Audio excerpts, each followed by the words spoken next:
Laura Owens, the gift that keeps on giving. Usually gifts you do not want, you do not need, and that nobody wants, except to hear about it. Now, you remember last time we talked about Laura Owens, we talked about her appeals filing, or her motion for extension for 60 days, in which she wrote a novel. When all she needed to do was, hey, I want 60 days, and the court would probably have, yep, 60 extra days. But she gave a ton of information. By all accounts, she got everything into an AI engine and outviewed it, what we went through the other day. Now, she's responding to the declaration of Christine Hardin, because Laura Owens here is a bit bummed out that she's been called out from, the 21st and 22nd. Oh, I'm deadly sick, and then she was spotted at a horse jumping competition, which she won. So she feels very, very, very, very, very, very offended by being called out on it. So she attacks the person who saw her there. So let's go through a little bit of it. Not a lot, but a little bit. This is Laura Owens. On May 4th, 2026, a sworn declaration signed by equestrian Christine Hardin was filed in San Francisco Superior Court by Omar, counsel for Michael Maricini, in support of a motion seeking almost $110,000 in attorney's fees against me. The underlying case involves a domestic violence restraining order I have had held against Maricini since 2018. Let's just add in here, with the help of forged, in my opinion, evidence. This case was dismissed on November 5th, not on its merits, but because I was hospitalized that morning for emergency surgery. That's interesting, because in your declaration for extension of time, you were there that morning for a procedure where you claimed to find out that you were going to be hospitalized. And the wording here is the interesting part, because here she says emergency surgery.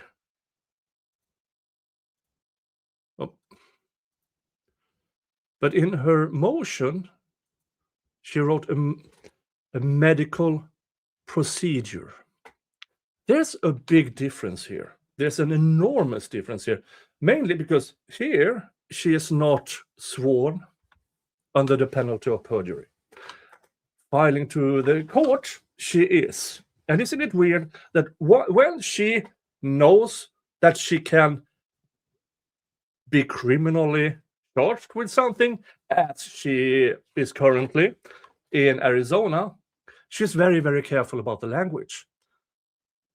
Because medical procedure, which I opined about, she claimed that morning of the 5th, that she was throwing up blood. They took her off to the hospital, where they probably made the medical procedure of shoving a camera down her throat. They numb your throat as they do that. So in her words, it was a medical procedure under anesthesia or something of the sort. But here, all of a sudden, that turns to hospitalized that morning for emergency surgery. And this is, again, wording here is essential. First of all, if you're hospitalized that morning, meaning, oh, so you weren't there overnight, even though you had surgery? No, Miss Owens, forever Miss Owens. Emergency surgery is not a medical procedure, because if you had an emergency surgery in your stomach, they would have kept you overnight. But as you yourself write, you were only hospitalized that morning, which means nothing. Absolutely nothing. Again, what Laura Owens do not understand is that everything she says can and will be used against her in a court of law. Now, again, she is claiming something that demands hospital records, of which she has produced nothing. And why? Because she can't. My guess is when they shoved a camera down her throat on November 5th, they found nothing. And that is what the hospital records will show. Because if they did find something, she would have put it in her court filings. And she hasn't anywhere. Remember, folks, Laura Owens, for the past decade, have forged medical records, doctor's notes. She has not produced a single source of hospital records that turned out to be true. And she keeps doing it. This is modus operandi. She wants to get away from something that would prove that she is a fraud, a scammer. So she invents things to bounce it forward, so she can keep abusing her victims. So it's not going to work. Things are catching up to you, Miss Owens. You are soon to be on trial. And even if this case in Arizona is what you did to Clayton and to Greg, everything you say can and will be used you in a court of law. That includes what you are filing in California court and what you're writing in your blog. Now she goes on to say, she told my travel was life-threatening on October 21st and 22nd. It wasn't. And here it is. Petitioner was present. This was in Mike's motion. Petitioner was present at the Scottsdale Fall Classic 2 on the very trial dates from which she had obtained a continuance based on a representation that travel was life-threatening. She continues to write about October 21st and 22nd, were the hearing dates. And she says, I was not at Westwood on October 21st or 22nd. She says she has never met Kristen Hardin. We don't care. It is about if you were seen.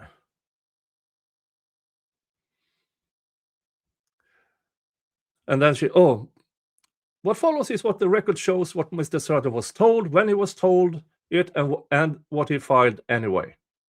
Oh, really? Miss Harley's declaration to the court states, yeah, she observed Ryan Miller, a horse trainer in the Phoenix area, riding a horse named Scirocco 91 in the covered jumper area. I noticed a thin female with a high ponytail and green top near Ryan this time. Based on my observations the following day, I believe this was Laura Owens. The entire premise of this, says Laura, the observation that generates Smith-Hazin's subsequent identification is impossible. Neither my horse nor I were physically present at Westwood on October 21st. But Westwood's own security footage and Mr. Miller can confirm this. Yeah, Laura. But have they? Where is your declaration? Where is your evidence? Nowhere. October 22nd. Swear, Laura Owens at the Westwood facility. I'm certain this was Laura Owens. I said a clear view of her face and body. Laura was watching Ryan show Scirocco 91. But here's the thing. When she writes this, Scirocco 91 did not compete on October 22nd, so a sworn basis for a certainty that she watched me watching Mr. Miller show the horse. Describe something the show schedule makes impossible. Laura, again, she writes here, he did not compete on October 22nd. That's different from showing, because in horse competition, in order to be allowed to compete, you have to show the horse before the competition. That is what Mr. Miller did. So just because Scirocco didn't compete that day doesn't mean he wasn't out with Scirocco. That is October 22nd. Again, wording here is essential. And Laura hopes we don't know this. The official competition records for the Scottsdale Fall Classic confirmed that Scirocco's first class with Mr. Miller was 93 and 94 on Thursday, October 23. Class, yeah. Not showing. So she's playing with words here. She claims she wasn't there on October 23rd.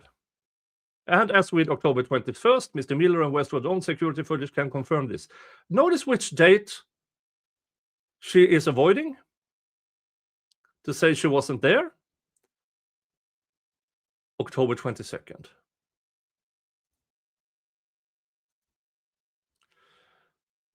And then October 23rd to 24th, the official USF competition was October 23rd with Mr. Miller. I attended as a spectator. My first day of riding and competing was October 24th. This might be correct, that her first day of competition was October 24th. That's not the issue here. It is where you were down with life-threatening illnesses that hindered you from traveling to a court hearing on the 21st and 22nd. And by your own account, only 2 days later, you were healthy enough to compete in a horse jumping competition. Even with your own words, that puts your credibility at stake, because she cannot deny who competed. She tries to deny she was there. She tries to deny she was seen on October 21st and 22nd. And she claims she was only there as a spectator on the 23rd. Here's the deal, Laura, and you know this. If you're competing on the 24th, you have to be up on the horse the day before, maybe even 2 days before, to make sure all the equipment is working. You have to test if everything's working. You have to test the horse and you, are you still compatible? Laura, do you think you're talking to idiots? Laura, this is not how things work. Not even in horse jumping competitions.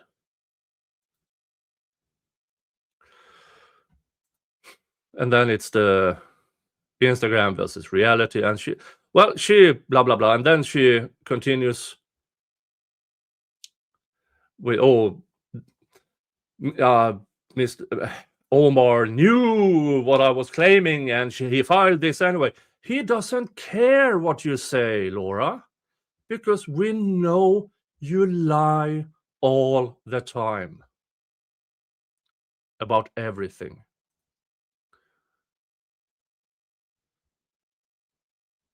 And then she goes on to talk about a case about Milo versus Hardin, where Kristen Hardin made bad remarks against a certain individual, and she lost in court. Yeah. So what? So fucking what? So fucking what? Laura, glass, houses, and rocks, you have been proven in court of law to be a liar, to be a scammer, to be a fraud. Over and over and over again. We know that you, for the past decade, have produced forged evidence to courts, pretend to be pregnant with twins against at least 3 guys. We know all this. There's no way around it, Laura. Laura, you can't get away from this. What you're doing now is probably, hopefully, and this is not legal advice, because you can't stop yourself, so I don't really care.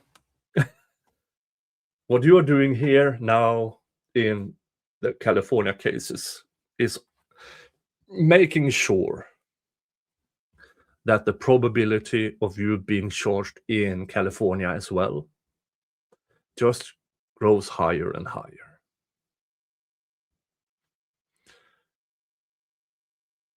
And now we're talking about possibly cross-state crimes. But you do you, Laura, because nobody else wants to. For fuck's sake. You do you. We are just here, entertained by your stupidity.